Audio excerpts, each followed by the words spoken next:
Sahana bhavatu, Sahana bhunaktu, Sahaviryam karavavahai, Tejasvinavadhitamastu ma vidvishavahai.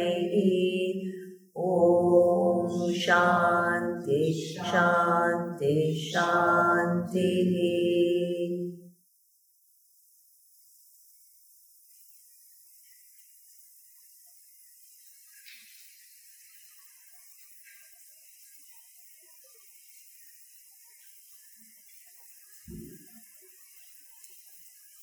So, Kathopanishad begins with a story, and the story creates a context for the teaching.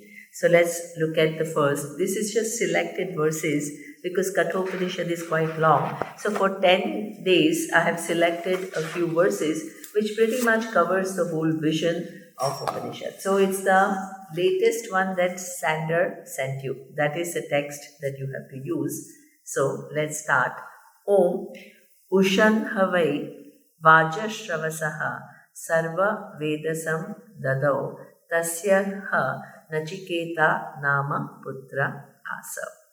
So Saha Uvacha Pitaram Tata Kasmai Mam Dasyasi Iti Dvitiyam Trutiyam Tam Ha Uvacha Mrutyave Tva Dadami Iti. Okay. So, who wants to read just the translation? I can read. Yeah. He said to his father, Papa, to whom will you give me? A second and third time he asked. To him then he said, to death I give you. Yeah, so you have to, you finished, you forgot the first line, desiring result.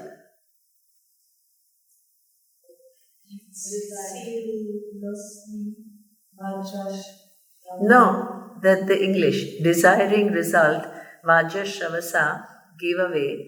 You can read? No, she has the old version. Oh, she has the old one. Okay. You have the old version. So who wants to read? Okay. Desiring result, Vajashravasa gave away all his wealth in Vishwajit Yajna. He had a son named Nachiketa. Okay.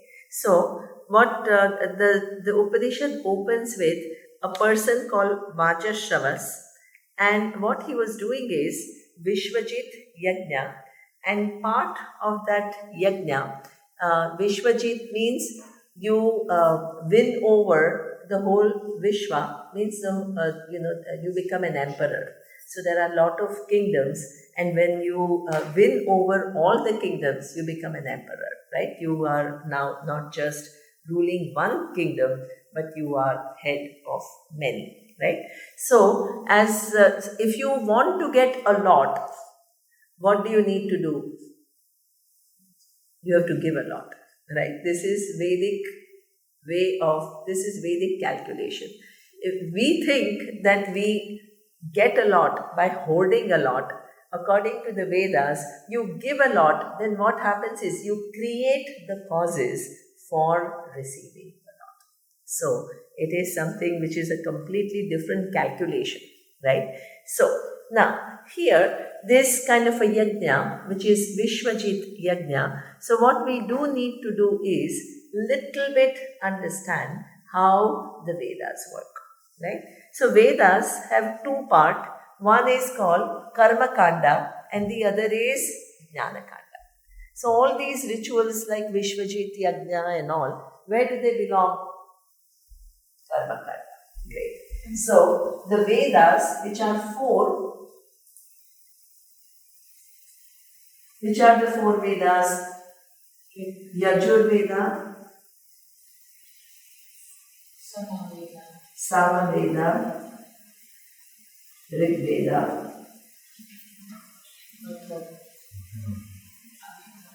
and Atharvaveda.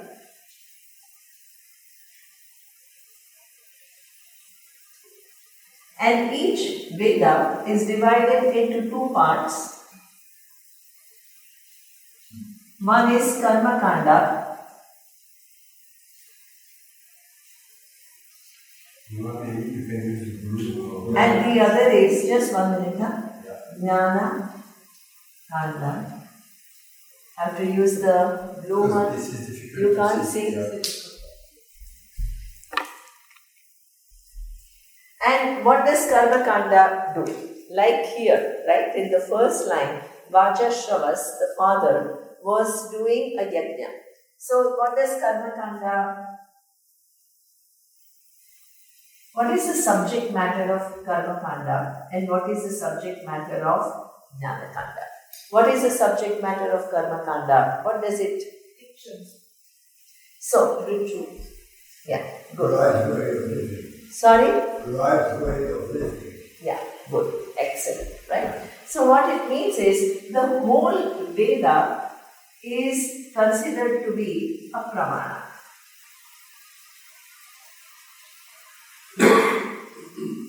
Karma Kanda as well as Jnana Kanda.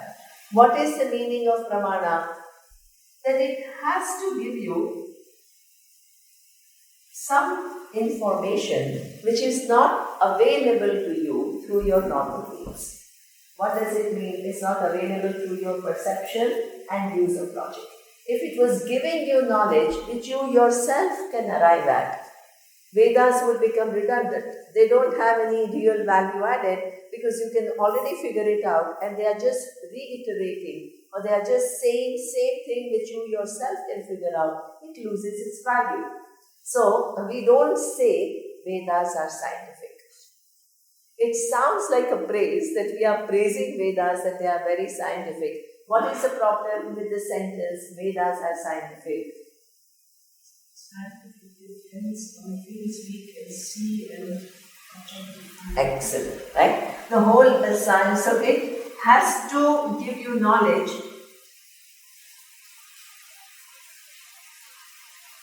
of something which otherwise it is not knowable, inaccessible to you.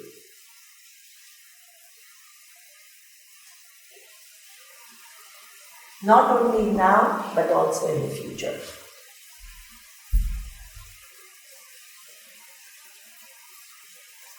So what it means is, what it talks about cannot be gained through our normal means of knowledge, which is what mostly perception and perception-based inference, which is using logic, right? So this is what generally the way we know things in the world is through perception.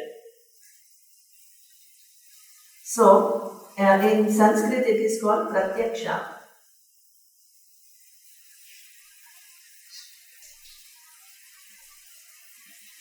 And inference is called anumana. So inference can be one step. One step inference is called anumana. And the second step, more than one step inference, is called artha. So many scientific discoveries is not just one step inference, it is multiple step inference. You have to use series of logics to arrive at something, so it is arthapati. But all these inferences, the first primary data comes from observation. So this is the scope of science. Any discovery is within perception and inference. Vedas, whether it is Karma Kanda or it is Jnana Kanda, for it to be a pramana, it has to give you information of something which is not available through this process. This you have to understand, otherwise if you try to correlate Vedas with science and what is available for our observation, you will always struggle. That's the reason why we need a teacher. That's why you need teacher. Excellent. Yeah, you need a teacher because whatever you can know, it's what is talked about is not in the domain of normal way of knowing things. So even when you are reading a book on Upanishad, what happens is you already have some idea about who you are, what the world is, and what is the nature of the universe or the cause of the universe. So you can't go out of your own paradigm. So whatever you read, you try to put within your familiar framework. And the minute you put it within your familiar framework, you're operating within the existing paradigm, which is not what Vedas are talking about. So the teacher has to somehow use the words in a way that you can move beyond. And that's why it is a paradigm shift. Slowly, the teacher creates a context for your buddhi to move in a certain direction with certain logics so that you can see something which otherwise cannot be arrived at.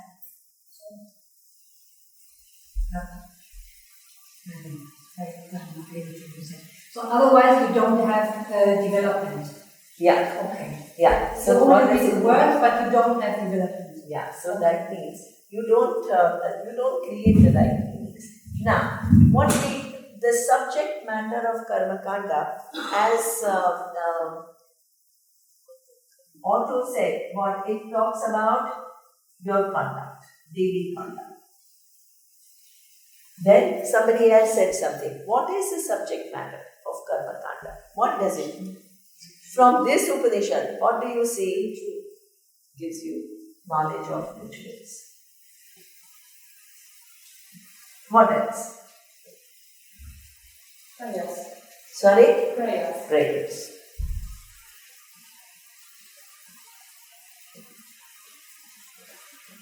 What else? Sorry? Dharma. Yeah. And what does it mean, karma? What does it mean? The law. Dharma. Excellent. Okay, good. Dharma and the law of good. Dharma and karma. The laws. Right? Now, what we need to figure out is, if Veda is a pramana, each of this, something about each of this, which we cannot figure out through our perception and inference. So, our daily conduct. Now, the question is, think about it, do you need Vedas to tell you be ethical? Don't lie, don't cheat. No, good, I'm glad, right? Because way before you came to Veda, you went to your school, your parents told you, don't lie, don't cheat. You may never have heard of the Vedas in your life, and you can still be a very honest person, right? So what it means is, about your daily conduct, there is something for which you don't need the Vedas. But if this Karma Kanda is a pramana, then what is the added information that it gives, which is not available to you in your perception, the daily perception and inference? What about this conduct that is not available to you, that Vedas are giving you information of? Hidden value. Sorry? Hidden value as a result of your action. Okay, so there is some information that Vedas, what Mili is saying is, Vedas are giving you information about hidden variables. So Mili, can you explain what you mean by this hidden variable? What does it mean to you? So when you're doing any action, an action will produce a result. There will be a result that you can see, but you don't know that there is also a result.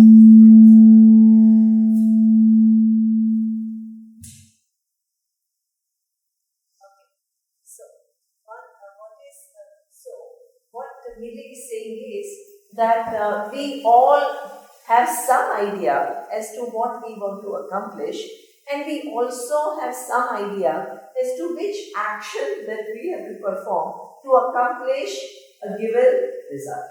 For example, if you want to become an engineer, then you know that you have to take math in your school, you have to take science, then you have to enroll in engineering school, for which you need some preparation. If you have to give entrance exam. So what it means is, you know, if I want this end, I have to do this.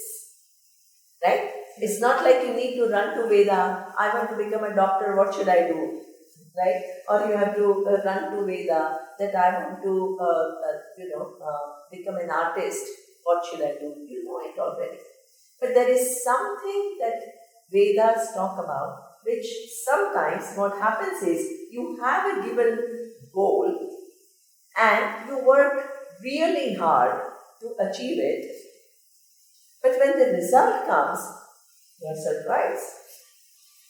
What you anticipated and what ended up happening was completely, there was a mismatch.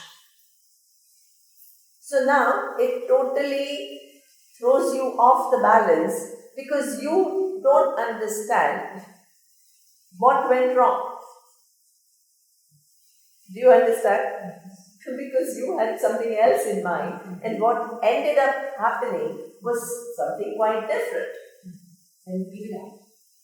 So, what is so generally, without the help of the Vedas, what is our normal conclusion? Then things don't happen your way. Unfair. The life is unfair. Somehow, I did not do anything to deserve this result. Or, so either the conclusion is generally about world and its compensation systems where you feel that there is some mismatch because you, according to you, you deserve this, but you didn't get it, right? So that's a, in general, compensation system. Or sometimes it could be person specific. And what does it mean? This person was so mean. This person came in the way of my getting what I really wanted. So what does it mean? That without the help of the Veda, when things do not happen our way, right? We have three different kinds of conclusions. One is, I'm not good enough, I'm a failure. That is a very common feeling that we all have. The second is to project on the world in general and say the world itself is random and unfair, right? Or the third is, if one given person is a mean person, he or she did not, came in the way of my getting what I really wanted. This is our normal conclusion. And what do Vedas say? They don't go along with our normal conclusions. What do they say? They are hidden variables. So what does it mean? What is the meaning of hidden variables? Nothing which is not according to your expectation is just random in this universe. There is nothing random about anything in this universe. So what it means is there are some variables that are known to you, like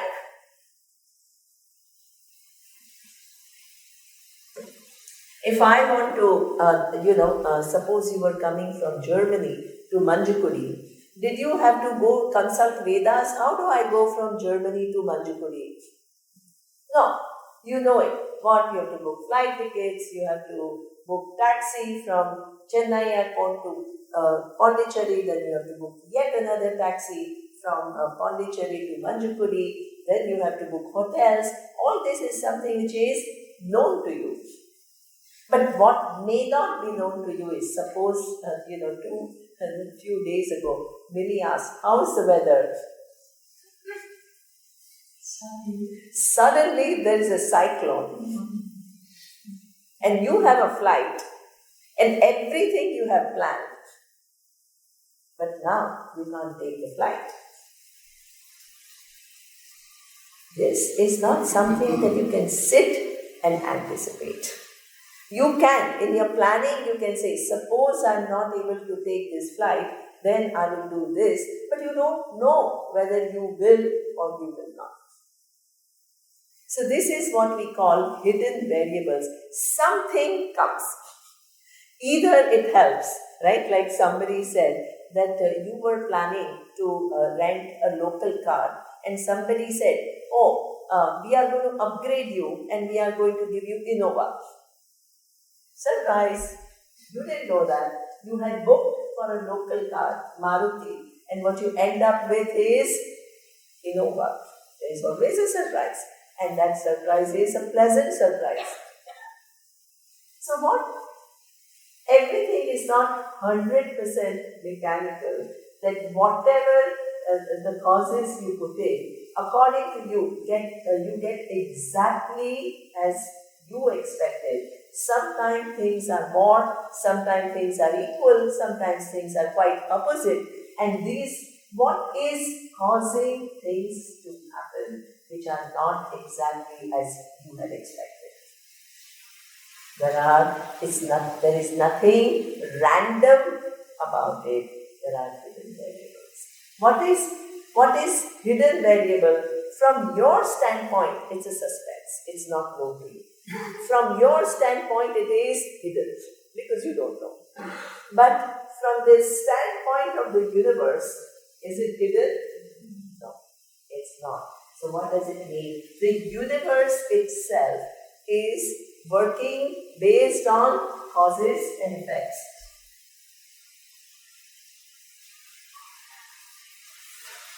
And these causes and effects, suppose I ask you, what is the time frame within which these causes and effects work? For last 100 years, last 1,000 years, how long are these causes and effects are put together? For how long? Lifetimes. Lifetimes of causes and their effects are put together. And so what does it mean? This cause and effect doesn't work within the thought parameters of 100 years, 200 years. There are lifetimes of causes which are created, which are producing an effect. And what is also included in this hidden variable is, these causes are not linear causes. What it means is, it's not like everything that is happening to me is only because the causes that I have created. Things are also happening to me because I'm interconnected to everyone. The causes that somebody else creates is also what? Affecting me. Right? So we see this in Mahabharata, and this is something which is very important to recognize, so that you don't take everything that happens to you personally. It's very important. Right? What it means is, in Mahabharata, Lord Krishna did not tell Arjuna that whatever is happening to you is because of all your past karma. So now this life, you just go through all these karmas and sit quietly and let them be exhausted. Doesn't say that. What does he say? Do what you need to do now. Do what needs to be done in this given situation, because it's not just Arjuna's past actions, but it's a dynamic thing. It's a network of causes which is operating, and what it means is Duryodhana right now is using his freedom. And Duryodhana is connected to Arjuna. So what Duryodhana does impacts Arjuna's life right now. So what it means is, it's not just linear causes that we are talking about. It is network of causes. So it is unfathomable. Do you understand? Because it's the causes which are created for lifetimes, and it's not just your causes, but how your causes interact with all the other causes. And that's why there is always, from your standpoint, it's always a suspense. You don't know. From your standpoint, it is hidden variable. From the standpoint of the universe, is it a hidden variable? No. Because all these causes are going to interact and produce the result. So now, what happens is, with reference to all these different causes and the network of causes, have a lot of surprises for us. Somebody told me, at the age of 17 or 18, what I thought my life was going to be, and now I'm 45 years old, and I have life, how many surprises came along?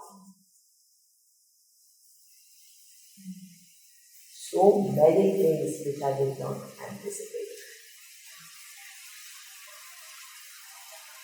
So what it means is there is constantly things which are working.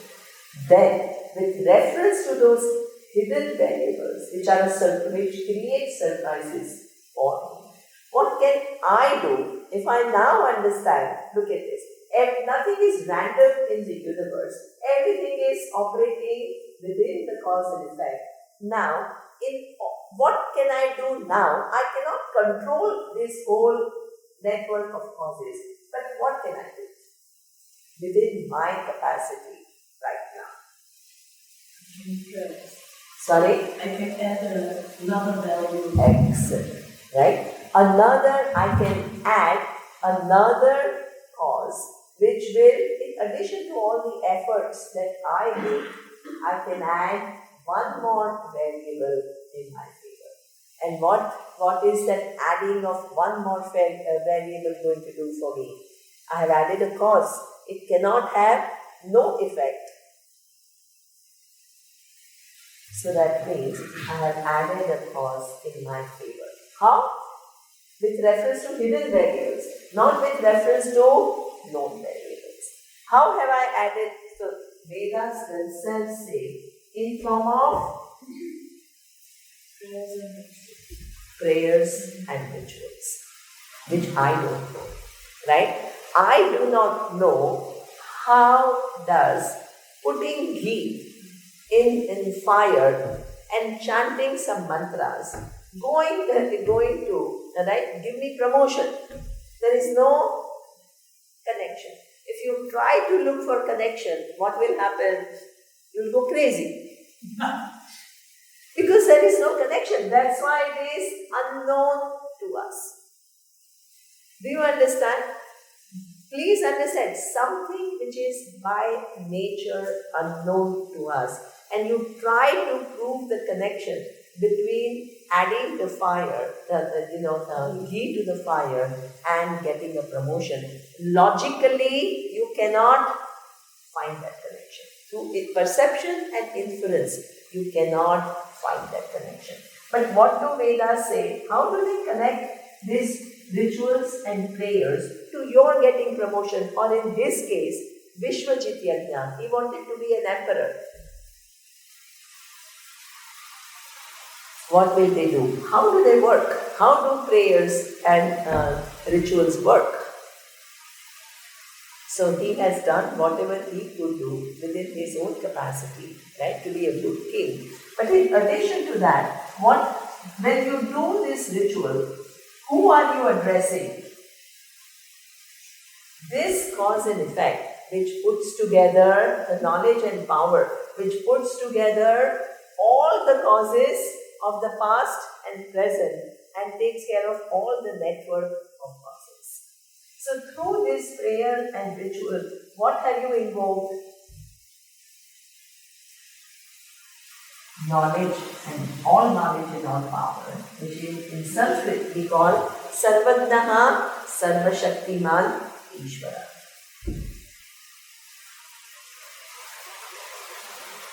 Within which all these network of causes are operating over millennia, over cycles of creation.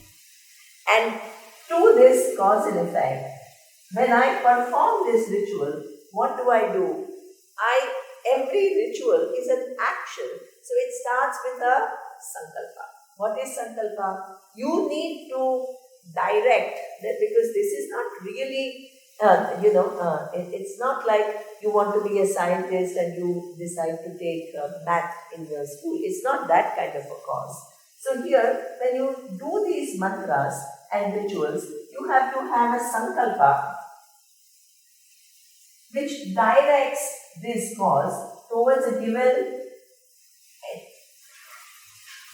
It says this particular prayer that I am doing, this particular ritual that I am doing, goes towards adding causes towards this end that I want. It could be a promotion, it could be becoming an emperor, it could be a progeny if you want a child and also a brilliant child, or it could be towards anything, your good health, anything, all the hidden variables. So what you are doing is, you are saying, let this action become the added positive cause towards this end. So what will happen? Suppose, right, towards your promotion, please understand how rituals work. It's very important to understand. Towards your promotion, you already have added 3 variables which are known to you. One is you work hard. The second is you work on your skills. The third is your network. Now, through this sankalpa, and said, may I have promotion? What have you done? You have added one more variable. Without this prayer, what would have been the outcome? 3. With this prayer, what is the outcome? 4. What have you done? Made it stronger. You have made the probability stronger. Suppose in order for you to get promotion, please understand, you needed 5 positive variables. As a result of this prayer or ritual, did you get these sufficient variables to get the outcome that you desire? No. So it seems to us as though prayer or ritual did not work. But how did it work? Tell me. It moved the outcome from 3 to 4. So what does it mean? Even though you did not get what you wanted, you still moved in terms of probabilities. You went closer to what you desired. This relationship, this ritual and this prayer, which works through Sarvagnaha, Sarva Shaktiman Ishvara, which goes into total network of cause and effect, and through your sankalpa gets channeled to this particular cause, is something you yourself, through your perception and inference, can you figure it out? It's an impossibility.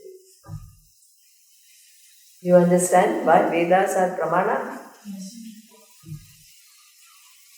And this added variable, even if it doesn't contribute to this result, is not wasted because it will contribute to add it somewhere else. Yeah. So it will contribute because, instead of being anxious, instead of being,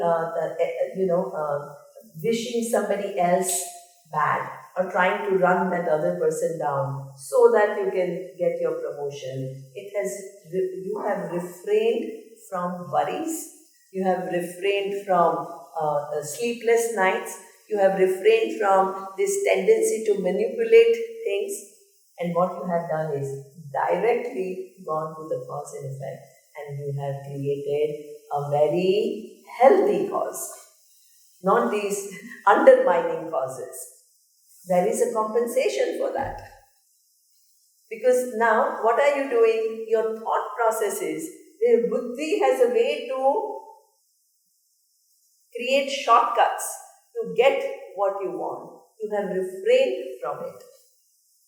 And you have just directly invoked, and you have figured out that things are not random. There is this cause and effect relationship which is governed by knowledge and power. And you have invoked, this is what we call the grace, through your prayers, through your rituals. So what it means is, it brings both a certain mental satisfaction, because whatever that cause you are searching for, you are working in a constructive manner, and you are refraining from all these dubious ways that we fall into. or self-destructive things that we do to ourselves in form of worries and fears and give ourselves hard time, and you've actually figured out the right cause and advance. So for that, there is compensation. Prayers create Drushtaphalam and Adrushtaphalam.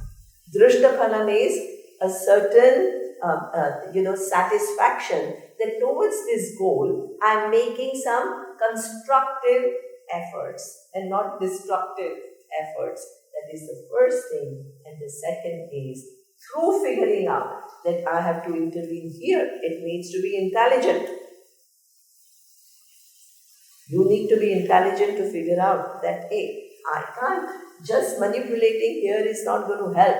I have to get this knowledge and power, which is in form of cause and effect, to work in my favor through creating appropriate causes. That is an intelligent person.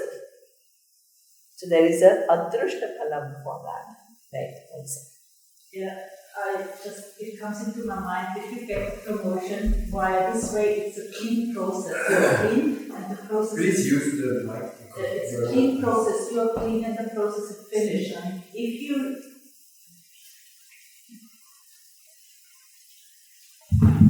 If you get the same promotion but manipulating the thing, it's not a clean process, the process is not finished. So there will be, as you said, a Drushtaphala, which will then come back in form of another cycle. So it goes on. So this is also very important. Superb, Gabby. Excellent, right? This process is a totally clean process. I worked hard. I worked on my skills. Whatever network, you need to be doing, you need to have good relationships, right? So you did what you can. And for hidden variables, you sought help from this all knowledge and all power, which puts together the universe through these network of causes and effects. Suppose, what Gabby is saying is, suppose you didn't use this, but you used something which is within your capacity. You went and told your boss all terrible things about your colleague. And suppose your boss was a little gullible and came, the boss kind of believed in your story. And then the decision moved in your favor. So you got the promotion. So what Gabby is saying is, by using your own dubious means, you did get the promotion. But it came with a cost. What is the cause? What happened to this cause and effect? In this network of cause and effects, what did you create? Even though you got the promotion, which is plus for you, but from this standpoint, you created minus by stepping on somebody. You were dishonest, you manipulated, you gossiped, you took advantage of the situation. So even though it seems to you as though you got what you wanted, in this larger picture, you created a negative. And what Gabby is saying is, the effects of that will come back to you sometime. You can't escape those causes and effects. So that means, if you only rely on your buddhi to increase the possibility, and sometimes we find our buddhi is smart, we find shortcuts. And sometimes they seem that they are successful. But if you understand this, then what happens is, it's a bad bargain. You have created causes which are ultimately going to go against you. So it's a clean way. What Gabby is saying is, it's a clean way of creating causes which increase your probability to the maximum that you can. It's intelligent living.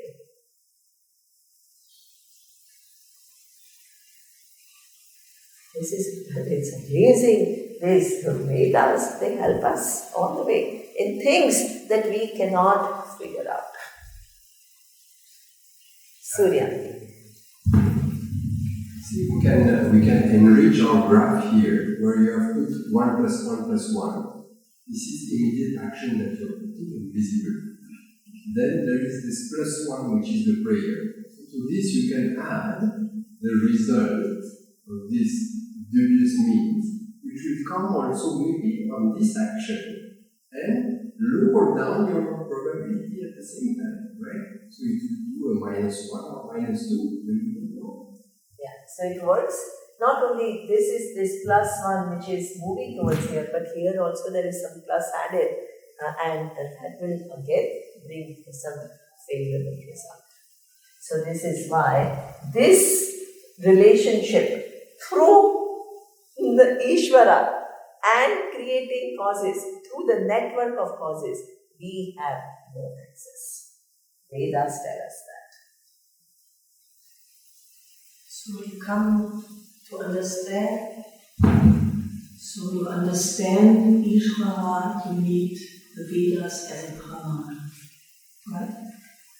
Yeah, so what it means is the Vedas are a pramana and they are giving you knowledge which you yourself cannot arrive at. So where is this knowledge coming from? It comes from that all knowledge and all power, because nobody else can know the relationship of all of this and the way it works. Neither you can know the causes and effects and the network which works over millennia, nor you can know that there is knowledge and power which is wielding all of that. You don't know that you have these methods to create causes. You have no idea who gives you that knowledge, who can possibly give you this knowledge. It cannot be arrived at by any human being.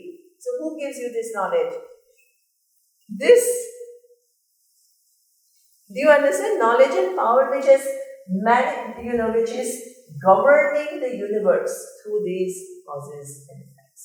So through the Vedas, Ishvara talks to us, right, and tells us that, hey, if you want this end, hey, I will give you some prayers and I will give you some rituals to increase the possibility in creating additional variables which will take care of hidden variables which may be against you. Or suppose you needed only 3 to get the promotion. What about this additional variable that you created in form of a prayer? It's not like everybody who has got promotion has prayed. There are people who didn't pray at all and they got the promotion. So what happens that you create one additional and you didn't need it because your 3 variables which were known to you were sufficient to produce the result that you wanted. Then what happens to this additional variable that you have created? Goes to the larger account. So what it means is here you didn't need it, but you have created that cause. It will again do it because you figured out that it is this which governs the final outcomes of anything that I do. And you invoke the grace. It goes to the overall plus. Or it can also improve the terms of your promotion. Yeah. So it it means can that instead of an increase enhance. of whatever 5% in your salary, you will have more. Yeah, it will enhance, and in the other case, it will mitigate, right? I mean, that it has to do. It cannot not do anything. Whether it is in keeping with your expectation or not, well, it depends. And it's not just one variable. Please don't think it's only the prayers which give you the answer. There are other known causes that you need to work. You can't just say, because prayer is not the only variable. It is one of the many variables. If you think only prayer, then you will ask this question. So many people ask this question. Suppose two people prayed for promotion and there was only one position available, only one person got it. Then why somebody's prayer was answered and the other's prayer was not answered? What is the answer to that question? Past causes. The known variables were not acted on, like skill and effort. Yes. Exactly. It's not all about only, please don't make this amazing thing only with reference to the past variables. What does it mean? The person did not work hard enough, right? The person did not have enough skills. They did not make enough attention. So even if this created one positive, this was not plus one. You understand? So that means it's a dynamic effort. This unknown to you. You don't need Vedas for. This is unknown to you. Which is where Vedas contribute. That's why you need Karma Kanda to connect. Otherwise you don't know how to connect. Right? Is it clear? So it means also, Yeah, go so it ahead. means also that prayer doesn't avoid action. Yes. Excellent. Right? Do you got it? Yeah. Exactly. It doesn't mean Yeah. that now that I have prayed, I don't need to do anything. Yeah. No, there is no magic. Right? Prayer is one of the values. It changes the value. Right? But that doesn't absolve you from your own responsibility and doing what you have to do, using your own logic, because you have some access to some causes and effects, but you don't see the entire picture. Excellent presenter. When you want to go to Machakudi, you go by a ticket. Yeah, exactly. Right? So I'm praying and somehow I'll be transported to Manjupudi. No, you have to do your part.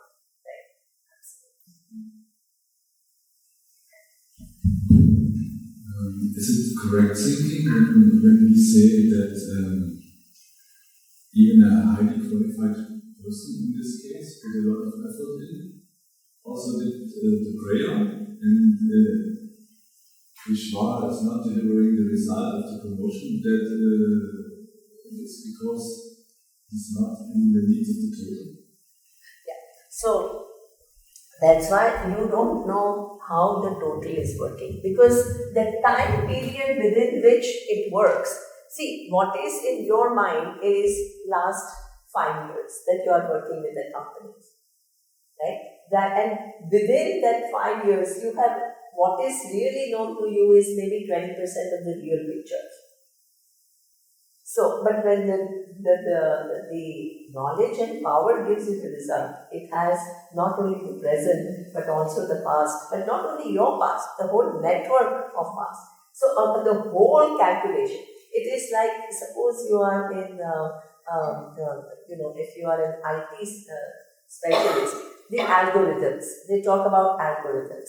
What is this algorithms? What do they do? Do a very complex calculation of how the variables interact and give you that particular outcome, which is unfathomable for a human mind to calculate. Now, here we are not talking about computer algorithms, we are talking about Ishvara, which is not time specific, right? So what it means is, that's why, yes, right? When you use this karma model to tell yourself a story, I have done something wrong in my past to deserve this. It's too simple a story. You are over-putting blame on yourself. That's why instead of releasing your burden, it increases your burden. You keep telling now, initially also you were blaming yourself. Now, before you thought I'm useless, I can't do this, I can't do that. Now, there is one more burden. Oh, my karmas are bad. I must have done something terrible in my past life to deserve this. What is it doing to you? Is it freeing you? No. What is it doing to you? Making you feel even worse. Whereas within these laws of causes and effects, everything is dynamic.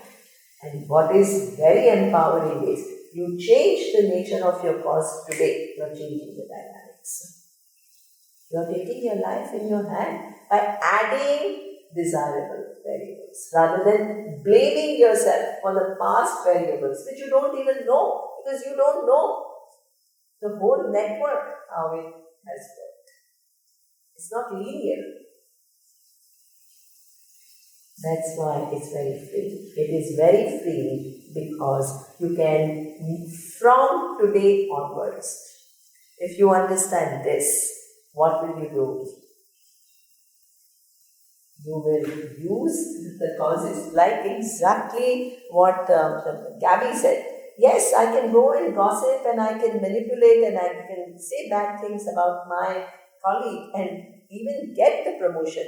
But if I take this into account, it's not going to work in the long run. That is huge.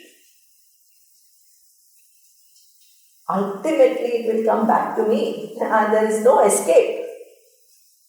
And secondly, I don't know how things have worked, so that, but I know that nothing is random, nothing is unfair in the universe. So I get exactly what is due to me right now. But it's not like every cause only I have created. Others have also created the causes. But what is my job now?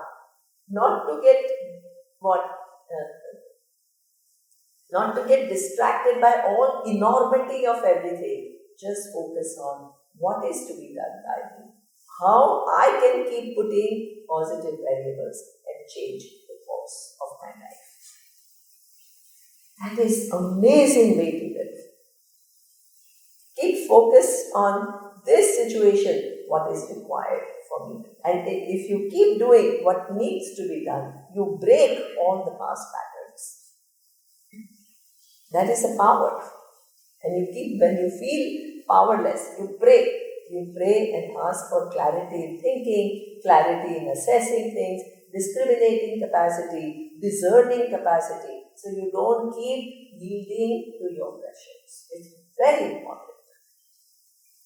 Otherwise, you keep creating causes, and you have to go through the outcomes of the choices that you have made. That you can't escape. Right? So, is this clear? So, in this ways, what it is a pramana. Now, what is this dharma and karma that it talks about?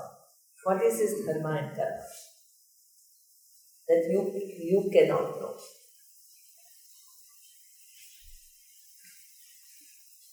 Exactly as we thought. That today's action, not only have today there is a seen result, which is the nature's feedback to you. If you have done something appropriate, you feel satisfied, you feel good. If you have done something inappropriate, even if you try to justify, there's some conflict within you, which is seen result, and then there is unseen result. It goes into this huge network of cause and effect, which is for time immemorial, and you have created causes. So what does it mean? So karma is the choice that you make using your faculty of choice. And when you follow dharma, then there is a favorable outcome. Actions, when they are in keeping with dharma, they lead to favorable outcome, and when they are not in keeping with dharma, they have other little uncomfortable consequences. This is also something that there is a future carry forward. You yourself, using your perception and inference, you cannot figure it out. That's why to us, what seems like that, this person is so honest and the person is not getting ahead. And this person is so manipulative and this person has become CEO of a company. So it seems as though there is no fairness. But if you understand this, there is no possibility of no fairness. It catches up. It catches up with that person not only in the future, even today it could be in form of a conflict that may not be tangible to anyone. When somebody else is, that person suppose got promotion and bought Mercedes-Benz and is living in a big house and driving a very fancy car, you thought he got away with it. But that mental stress that person carries is not able to sleep at night. That is not something which is visible. That's why somebody was saying that when you show your chart to an astrologer, they are not seeing you, they are seeing you through Veda Chakshu. Veda Chakshu means your whole journey. What kind of karmas you have come with, what kind of karmas you are performing now, what is going to be the outcome. They are seeing your life from a much larger perspective than what is known to you. Because some causes and effects of the past we don't have access to. Even today's causes, the way you are creating, what it is going to lead to, that also you don't have total understanding. So, is this clear that Karma Kanda, when it talks about dharma and karma, it's something that future implication is not known. Rituals and prayers, their connection with a desired outcome, you don't know how it works. Your conduct, right? So if you decide to be honest, and it is good, but there is a future compensation, future reward for it, that also you don't know. So this is some part of all of this is unknown to you.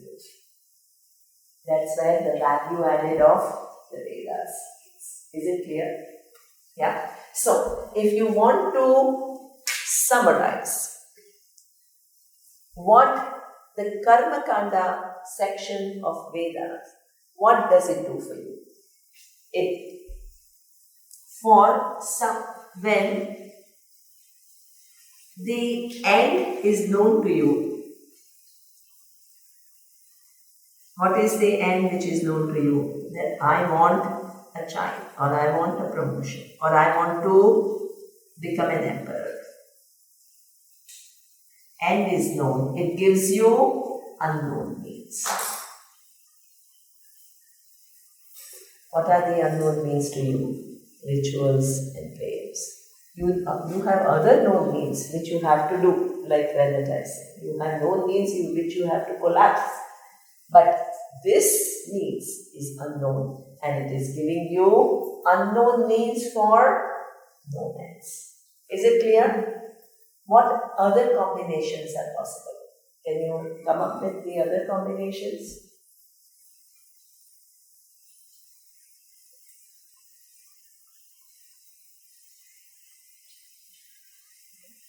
I didn't understand the question. In this case, the end is known and it is giving you unknown means. What are the unknown means which you yourself cannot figure out? What? Rituals and prayers. But there are three things that it works. What are the other possibilities in addition to unknown means and known ends? Unknown means and unknown ends. Good. What is the example of that? Unknown means and unknown ends. Both are unknown. In this case, end is known, but means is unknown. In this case, there is unknown means and unknown end. What is the example of that, Millie?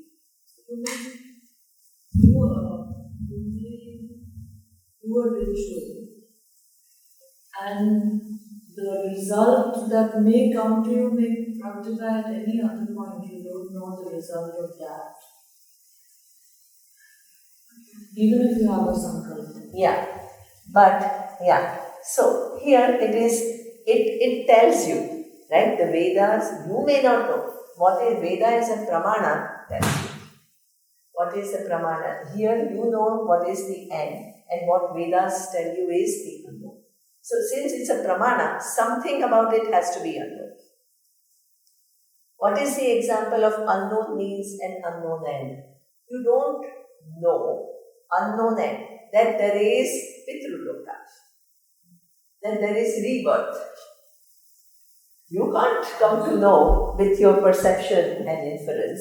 So what does it mean? The unknown end which you yourself cannot figure out. that there is something called going to heaven or going to a loka or a better birth, which is unknown end for you. Better birth or higher loka. You yourself cannot figure it out on your own. For that, unknown means if you do this prayer and this ritual, which itself you don't know, then it gives you this unknown end. Do you understand? Here both the means and the end are unknown.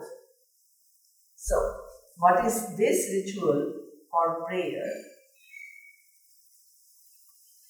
Will get you better birth or it will give you better lokas. Both you cannot know. Do you see the difference between the first option and the second? Yes. In the first, you know, I want promotion, I want a child, I want to be an emperor. You know the end. And you are doing everything that you can within your known variables, but it gives you access to some unknown variables which will move the result in your favor. In this case, both are unknown. Neither the ritual is known, nor the prayers are known, nor the fact that there is a future birth is known, nor that there are other realms is known. So, unknown means and unknown ends. What is the third option? Known ends and known means. If it is both known, you don't have Veda as a pramana. Something about it has to be unknown. If it is known means and known ends, it's like I'm hungry, I need to eat. You need Vedas for that. It is known end. I want to appease my hunger. And known means I have to eat food to appease my hunger. You don't need Vedas. Known means and unknown ends. Okay. Known means good. And unknown ends. What is an example of that? What is an example of this?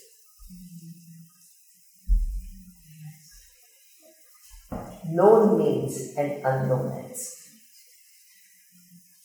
I know that I can take the train from Pondicherry to Trichy. That's a known means. But I don't know if it will result in my going to Trichy. Yeah, but see, Veda is a pramana. Give you the information that you don't have. Here, it is within this. That unknown end is still whether it will actually happen or not because of other factors. Perhaps the conflict doesn't end, a non-end. It circulates. Okay. Simple. Veda as a pramana has to add some value. Which value does it add? That is the question. Perhaps if I pray for guidance, so that was my thing.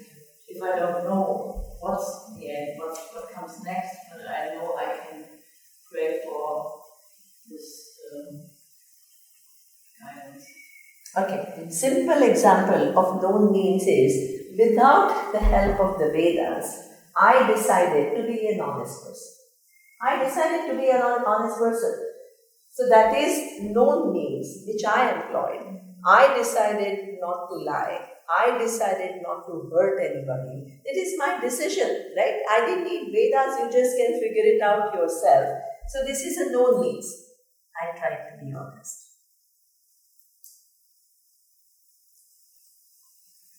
What is Veda telling me?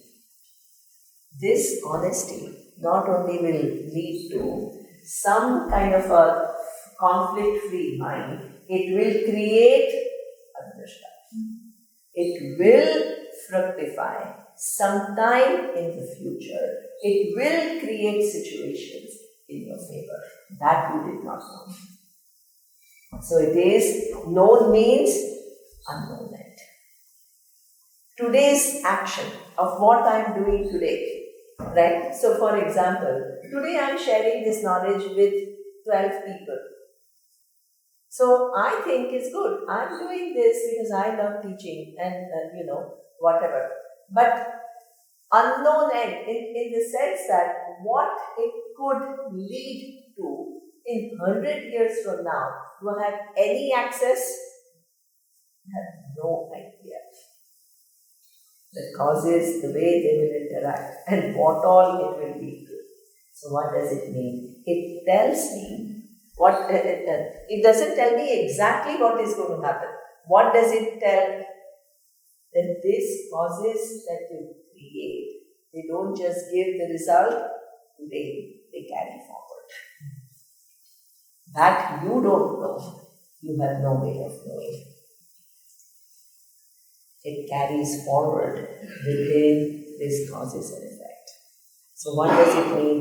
Once you come to Vedas, nobody then will say, I am a good human being, and then what? Life doesn't compensate. It's not possible.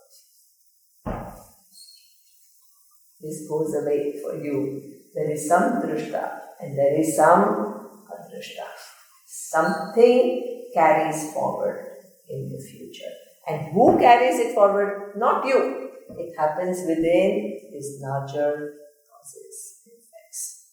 So, any attempt you make today to be a good human being, not go by, oh, everybody else is manipulative, so if I'm not manipulative, I can't survive. These are all justified, these are justifications that we give to go against dharma. I have to be a little, but that doesn't pay. And any good act is not possible that it doesn't get rewarded. That's why you stay with your value system. You don't get influenced by what others are doing. With the trust, and it gives you trust. And what is that trust? No good action can go unrewarded. And I can never outsmart Ishvara. That I've done something and I can avoid the outcome. It's not possible. If you do it, knowing that there is this, then be ready for whatever, the outcome is to come. Yeah, be ready, because that's how it is going to be. That's being rational. Because you are not going to be able to outsmart. Because all that is here is this Ishvara. You can't cheat Ishvara because there is no second entity.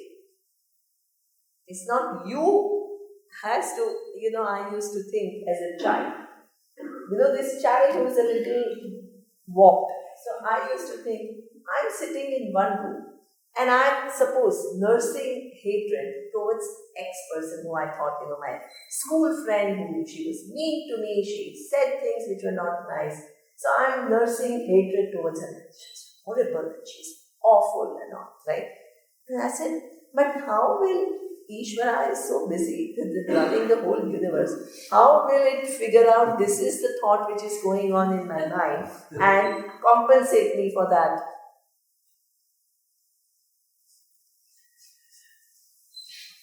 How is it when there are billions of people, each one is thinking something? How is Ishvara going to run behind and figure out each one's thought which is changing every second and give you result for it? How is it possible? How is it possible? Because Ishvara is not entity away from you. It's in your mind. What does it mean? It makes your mind what it is. It makes your brain what it is. There is no place where this knowledge and power is not. That's how it is able to capture all the data. Because all that is here is Ishvara.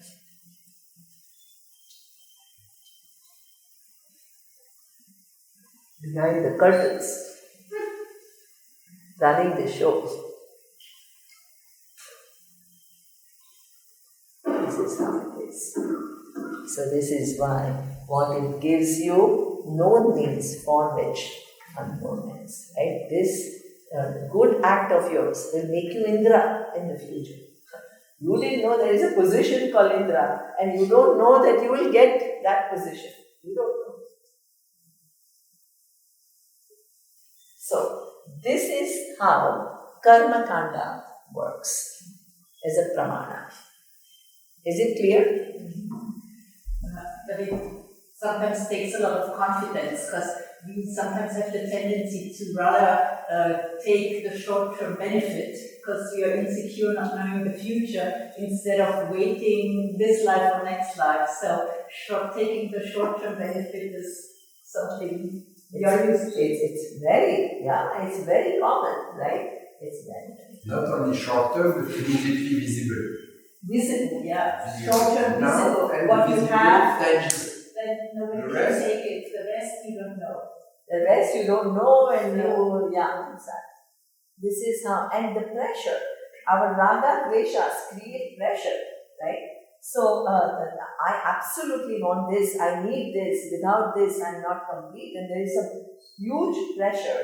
So you want to satisfy it, and what happens is this whole arrangement, and the reality of this arrangement goes on, and it is just this visible result, and that you think that it is going to make you happy. It takes your mind off, absolutely. And that's why even after you come to, suppose you come to, this understanding, does it mean, I mean, all of you will do a pretty good job, I'm quite sure.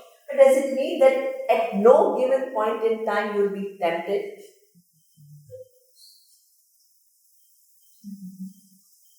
That is human nature. That is human nature. But to refrain from it. Not because you have to oblige to anybody. Recognizing and understanding that going against Ishvara's laws, I cannot be a leader. It's not possible. You're doing it for yourself. It's not for, oh, my teacher told me and Krishna told me and Vedas told me. No. That is called value of values. Consequences born by you. Yeah. The consequences are who wants to go through difficulties? Nobody wants to. Hey, then if you don't want to go through difficulties, don't create causes which will give you difficulty. Rational living. If you create causes which give you difficulty, then you expect no difficulty should come to me. You are mal-adapted. You are mal-adjusted to the reality.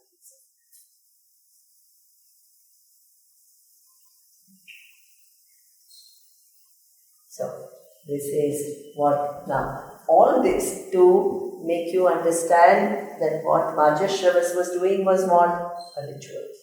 And the ritual was for what? Vishwajit. So, which category does it come into? He wanted to be an emperor. So, which of the three categories it comes into? Unknown means Known end. Known end because he knew I want to be an emperor. And he did whatever he could with his own effort. This ritual is the unknown. Everybody is reasonably clear about. Yeah. So now let's move forward. Yeah, Sandra. Often we talk about pramana and that we really need to cultivate like Shraddha because it is the means of knowledge and it is as much clear as our eyes see. We do not question our eyes. I don't want to make it too long, so the pramana, the way the jnana kanda, the way we trust in death, it's actually similar for the karma kanda to have so much trust in the rituals. Okay, that's a very good question. Did everybody understand Sandra's question? Okay, so doesn't matter, I understood. Okay, so it's good. It's an excellent question. What he's saying is that here, the way, as far as Karma Kanda is concerned, the way it works is, it is, suppose, giving you knowledge of Punya and Papa. Punya and Papa means carry forward. Any action that you do, that there is a carry forward which will give you the result at that particular point in time, which you don't know. It talks about different realms.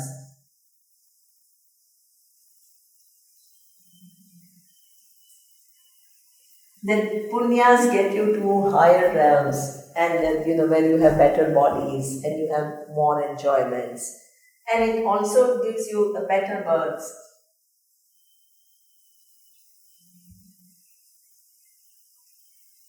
Or gives you for known end, unknown means.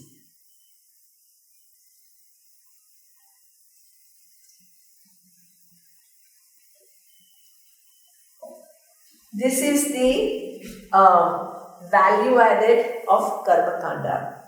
When it comes to Jnana Kanda, the subject matter is slightly different. What is the subject matter? The subject matter is not today's action, what kind of outcome it will get, where will I go after this birth, what is my next birth going to be like on this earth. We are not concerned about all of this. In Jnana Kanda, we are asking some fundamental question. First is, who am I? The second is, as Otto was saying, it was not enough when he introduced himself. He says it was not enough for him to know that there is God. He wanted to know what is the nature of this God. That is the subject matter of Jnana Kanda. What is the nature? We are not saying there is God. No. What is the nature of the cause of the universe?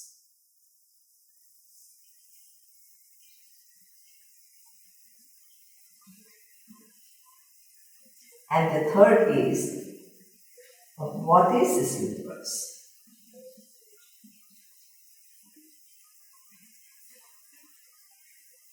So this question that Sender is asking is that we are told that Veda is a pramana and it talks about things that are not knowable through perception and inference. This question, who am I, is also not totally knowable to you. Why? Because, look at this, your eyes, are able to see the world. They are not able to see themselves.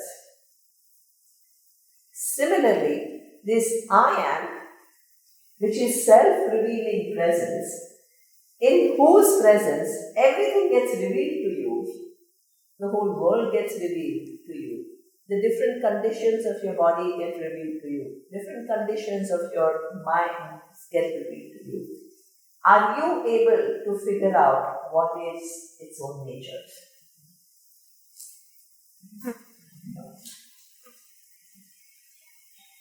So what it means is, who am I? What is the cause of the universe? Right? You don't see the cause of the universe. Can anything, any given thing, can you say, is the cause of the universe? No. Why? Because anything that you see is an effect. It exists within time and space. And if it exists within time and space, you cannot say it's a cause, it is an effect. So through your perception and inference, you cannot arrive at either whether the cause exists or not, and second, what is the nature of that cause. You cannot arrive at it. So it enables you to answer that question. And what exactly is your essential relationship with the universe? And what is the causes universe with the universe? These are the questions that you cannot answer on your own. So this is the job. All this is also unknown. So do you understand? In Karma Kanda, things are unknown. And in Jnana Kanda, things are unknown. Now, Sander's question is, both are unknown. Is there any difference between how you approach Karma Kanda alone with Jnana Kanda. That is your question, right? Is there any fundamental difference? What do you think? I mean, in both you have to have Shraddha as Veda as Pramana. Okay, so in both you have to have Shraddha. But what does Shraddha mean? What does it mean? Acceptance of Veda as Pramana. Yeah. Yes, but yeah. But what I is mean, the difference? what is the difference between the two? Trust. Huh? Trust. Trust. Trust? Yeah, there is a certain trust, but his question is not whether you have, he says Shraddha is required, but fundamentally, is there any difference between how you trust Karma Kanda and how you trust Jnana Kanda? Is there any difference? This is about you. So you are you know you are. So there is that foundation. I have an answer, but I can't say why. I would say the Karma Kanda is leading to an understanding of Ishvara, and the Jnana Kanda is understanding Brahman, which is the cause of Ishvara. No, but here is also Ishvara, no? What is the nature of the cause of the universe? This belongs to Jnana Kanda, no? Can I try to answer myself? Yes, please, yeah. Because what I now realize is, I think like Jnana Kanda is about yourself. Okay. So it's about you can discover the truth about yourself, which then is completely clear. So there is no doubt. And I think that's not possible when we talk about Karma Kanda, because we have so many variables. So I think it's not possible to have as much trust in Karma Kanda. Okay, I think if I add, I think Karma Kanda is dealing with the relative reality, and Jnana Kanda is dealing with the absolute reality. Okay, good. Anybody else?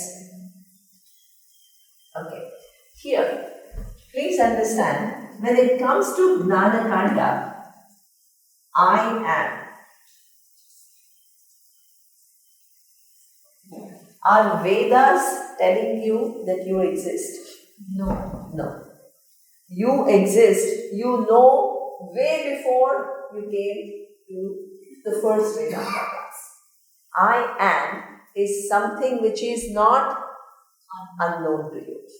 It is the only presence in this universe which is self-revealing. I am. You don't need anything. You don't even need your eyes to report that you exist. You don't need your mind to report that you exist. That you exist is a reality. Being the person who is existent, you use your mind, you use your senses, you use your body. So what does it mean? There is only one presence in this whole universe which is known to you because it is self-revealing. Swataha Siddha. About this self-revealing presence, you make a mistake. So, what do Vedas do as a pramana? Corrects that mistake. So, you can see that self-revealing presence in its own glory. It doesn't produce this self-revealing presence. It is already with you. So, what is the job of Vedas as far as the Karma Kanda is concerned? What does it do? That I am, which is self-revealing. Veda as a pramana makes me give up all the wrong conclusions, which makes my I am a mortal, a limited, struggling human being, and makes me see myself as the final truth of everything. What is the operation? I am, which is already there, what does it do? Clearing it. When it comes to Karma Kanda, even after Vedas say there is another realm, can I see that realm? No. That realm is away from me. Can I see my future birth? No. It is not possible. So what does it mean? This is logical but not verifiable. It's not verifiable. Nobody can prove to you that there is a punya, there is another realm, there is a rebirth. Nobody can prove it to you. It is only one thing that the person can do is to show you it is not illogical to believe in that. What does it mean? I can give supporting logic for each of these to make you see it is not preposterous to think that this is right. But I cannot prove it to you. Right? So, how can I say there is punya papa? I can give a very simple example that today's pollution that we face is caused by what? Only what we are doing today? No. The activities of people who are, producing things at the beginning of industrial age. They have created causes, and today we experience the effect. So there is a working within the universe which can carry forward the causes with future outcomes way beyond any time frame that we are used. That's a supporting logic. So if that is the case, that the universe has a way of carrying causes and effects, your actions that you have performed will have no effect in the future. If you think like that, it's illogical. But it cannot prove that there is punya and papa. Do you understand the difference? Here, it establishes logical possibility, but it still cannot prove it. It's still not verifiable. The presence of other realms, it can give you supporting logic. What is the supporting logic? Even scientists are looking for life outside the earth, and lot of money and research is dedicated to that. So what does it mean? It is not an impossibility that in such a vast universe there is only life on earth. Then there are other realms where there are other life forms. Even the scientists, that's why they are putting money to discover what are those life forms. So it's not illogical. But there is this Pitraloka, and then there is Gandharva Loka, and then there is Devaloka. All that, even after studying Karma Kanda, you do not know. It's still not verifiable. And the final thing is that, better birth. Who knows? Today's action, what kind of birth it is going to give me, what is going to be my next birth, whether there is next birth or not, is not something that you can know for sure. So please don't try to things which are non-verifiable, but have supporting logic. They are plausible, but you cannot prove. And if you try to prove, you will get into trouble. You will get into trouble because you haven't understood what is the scope of this Purana. But what Einstein says, which is E is equal to mc squared, which is what? There is no death in the universe. It's a supporting logic. It's a supporting logic that ultimately is just everything is a transformation of energy to matter and matter back into energy. So there is no real death in the universe. So Karma Kanda Shraddha is little different because even after it tells you, it still remains non-verifiable. This Shraddha is very different. Why is it very different? Because I am is not away from you. Punya is what will happen in the future. Other realm is not something that is later. Future birth is later. I am is right now. So Surya is reminding me that it's lunchtime. So what it then means is that this I am is self-revealing presence. And the pramana, what does it do? It just makes you remove the ignorance and it is verifiable. So the Shraddha works differently in Karma Kanda and Jnana Kanda. In Karma Kanda, with all the Shraddha, it is still not verifiable. In Vedanta, it is verifiable.